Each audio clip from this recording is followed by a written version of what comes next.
इसी हवाले से एक कमेंट की तरफ चलते हैं कि सीएच आ चुका है बट प्रोसेस में जस्ट वाटर लेवल और वॉश टाइम ही शो हो रहा है। बीच से ड्रॉप करेंगे और दूसरा फंक्शन सिलेक्ट करेंगे तो हमारा प्रोसेस शुरू से स्टार्ट होगा या फिर बीच से कंटिन्यू होगा।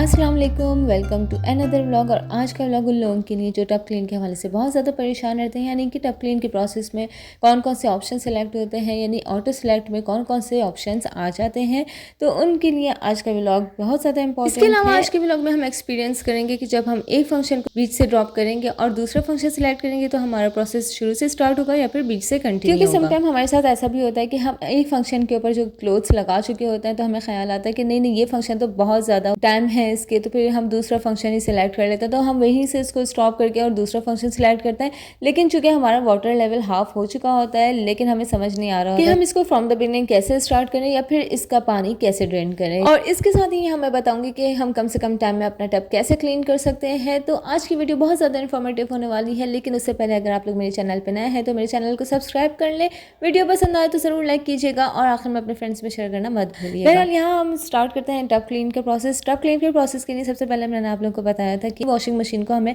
बाहर से खुद ही क्लीन करना पड़ता है। तो यहाँ मैं अपनी वॉशिंग मशीन को बाहर से क्लीन कर रही हूँ, जो कि मैं हर बार करती हूँ, यानी हर टाइम आपको करना ज़रूरी होता है, वरना अगर इसमें इतनी ज़्यादा डस्ट वगैरह जमा होगी तो फिर आपकी वॉशिंग मशीन ख़राब हो सकती है। वॉशिंग मशीन को बाहर से क्लीन करने के बाद टब क्लीन के प्रोसेस के लिए ज़रूरी है कि आपके इसके फिल्टर्स को भी क्लीन कर लें, यानी कि फिल्टर्स की डर्ट को अच्छे से निकाल के उसको जब हम टैप वाटर से वॉश करेंगे तो खुद से क्लीन हो जाएगा, यानी 80% क्लीन हो जाएगा। जैसे कि आप लोग देख रहे होंगे कि मेरे फिल्टर्स काफ़ी हद तक ड्राई हो चुके हैं, यानी कि मैंने मशीन बंद करने के 2 डेज़ के बाद आज मैं फिल्टर्स जब क्लीन करने लगी हूँ तो यहाँ ये ड्राई हो क्लीन करने के लिए मुझे इसको वेट करना ज़रूरी है, क्योंकि जब तक वेट नहीं होगा तो ये अच्छे से क्लीन भी नहीं होगा। अगर आप चाहते हैं कि फिल्टर्स अच्छे से और जल्द क्लीन हो जाए, बहुत ज़्यादा मेहनत ना करनी पड़े, तो आप क्लोथ्स वॉश करते ही फ़ौरन फिल्टर्स को क्लीन कर लिया करें, क्योंकि अगर इसमें डर्ट जमा हो जाती है तो फिर वो थोड़ी सी मुश्किल से हटती है और वेट फिल्टर्स जो है वो जल्दी क्लीन हो जाता है। फिल्टर्स क्लीन करने के बाद यहाँ मैं वापस लगा रही हूँ और यहाँ आप लोग देख रहे होंगे कि मेरी वॉशिंग मशीन पे श्रिंक रैप अभी तक चढ़ी हुई है, यानी कि इसको मैंने 2021 में लिया है और अब 2024 चल रहा है, लेकिन श्रिंक रैप अभी तक चढ़ने से मेरी वॉशिंग मशीन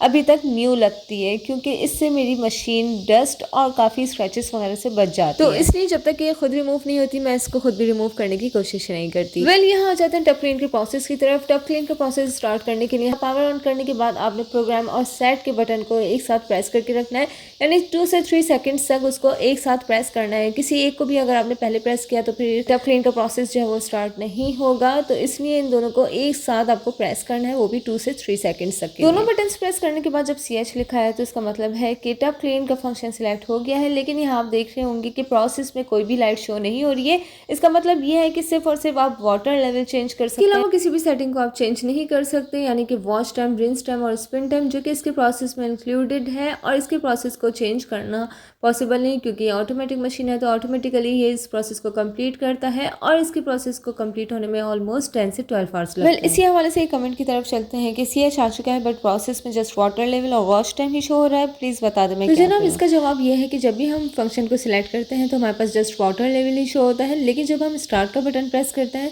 तो हमारे पास कंप्लीट प्रोसेस आ जाता है, यानी कि वॉश टाइम, रिंस टाइम और स्पिन टाइम भी शो होने लगता है। लेकिन अगर आपके पास शो नहीं हो रहा है तो इसका मतलब हो सकता है आप स्टार्ट का बटन प्रेस नहीं कर रही हो, या फिर हो सकता है कि आपके कार्ड में कोई प्रॉब्लम हो। चलिए हमें डिटेल में बताते चलूँ कि जब भी हमने प्रोसेस स्टार्ट कर लिया है तो फिर सबसे पहले ये अपना वाटर लेवल कंप्लीट करेगा जो कि 10 था, उसके बाद ये वॉश टाइम स्टार्ट करेगा जो कि 3 टाइम्स टब को ये वॉश करेगा, यानी कि 3 टाइम्स के हिसाब से अगर ये 20 मिनट्स 1 टाइम में लगा रहा है तो फिर इसके हिसाब से ये तकरीबन 1 से 2 आवर्स तो इसको वॉश होने में लगते ही हैं। लेकिन ये वॉशिंग में सबसे ज़्यादा टाइम लेता है क्योंकि आउटर के साथ साथ इनर क्लीनिंग भी कर रहा होता है। इसके अलावा आ जाता है रिंस टाइम जो कि ये 3 टाइम्स रिंस इसको करेगा, और इसके बाद आ जाता है इसका स्पिन टाइम जिसमें ये आउटर टब के साथ साथ इनर टब यानी कि वॉश बास्केट को भी अच्छे से ड्राई कर देगा।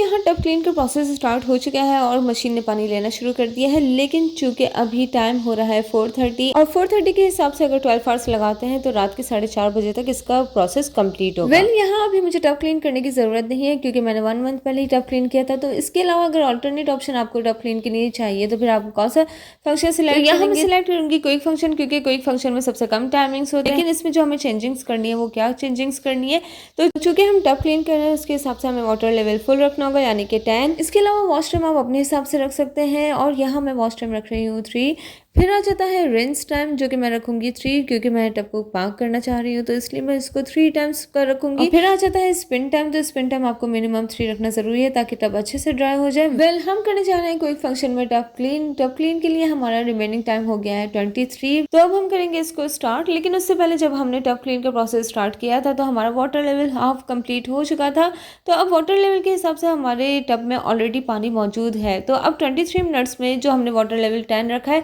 क्या ये इसको ओवरफ्लो कर देगा या फिर इसका लेवल कंप्लीट होने के बाद ये स्टॉप कर देगा। प्रोसेस स्टार्ट होने के 1 मिनट बाद मैंने इसमें सर्फ ऐड किया है, लेकिन यहाँ वॉशरूम स्टार्ट होने से पहले हम देखेंगे कि वाटर लेवल इससे कहाँ तक रखा है। तो यहाँ वॉशरूम स्टार्ट हो गया है, तो इसलिए मैंने इसको स्टॉप करके इसकी लिड ओपन की है, और लिड ओपन करके जब मैंने देखा है तो इसका वाटर लेवल 10 तक ही था। इसका मतलब यह है कि पहले फंक्शन का प्रोसेस जहाँ तक डन हुआ है, अगर आपने इसी के साथ दूसरा फंक्शन सिलेक्ट कर लिया है तो आपका दूसरे फंक्शन का प्रोसेस वहीं से कंटिन्यू होगा और वो अपने टाइम को उसी के हिसाब से मैनेज कर लेगा। दिखाने का मकसद ये था कि आप एक फंक्शन को ड्रॉप करके एट ए टाइम दूसरा फंक्शन भी सिलेक्ट कर सकते हैं, इसमें ऐसा कोई मसला नहीं, यानी वो वहीं से कंटिन्यू करेगा। उसके अलावा मैंने आपको ये दिखाया कि हमारा टब क्लीन का अल्टरनेट ऑप्शन क्या हो सकता है, यानी हम क्विक वॉश में भी अपना टब क्लीन कर सकते हैं। और इसके अलावा मैंने आपको दिखाया कि टब क्लीन का डिटेल्ड प्रोसेस क्या है। तो बहरहाल इंपॉर्टेंट आपके लिए ये है कि अगर आपका वॉशिंग मशीन का यूज़ ज़्यादा है तो आप 6 मंथ्स में 1 टाइम अपना टब क्लीन ज़रूर कर लिया करें, इससे आपकी मशीन की लाइफ बढ़ जाती है। और अगर नहीं तो वंस अ मंथ आपने क्विक वॉश के जरिए अपना टब ज़रूर क्लीन कर लेना है, इससे भी आपकी मशीन काफ़ी हद तक क्लीन रहेगी। वेल यहाँ मैंने क्विक वॉश के जरिए टब क्लीन कर लिया है और आप देख रहे होंगे कि फिल्टर्स भी कैसे अच्छे से क्लीन हुए हैं। तो यही था बस मेरा आज का व्लॉग। पसंद आया तो लाइक कीजिए और अपने फ्रेंड्स में शेयर करना मत भूलिएगा। तो मिलते हैं नेक्स्ट व्लॉग में, अपना ख्याल रखिएगा। अल्लाह हाफिज़।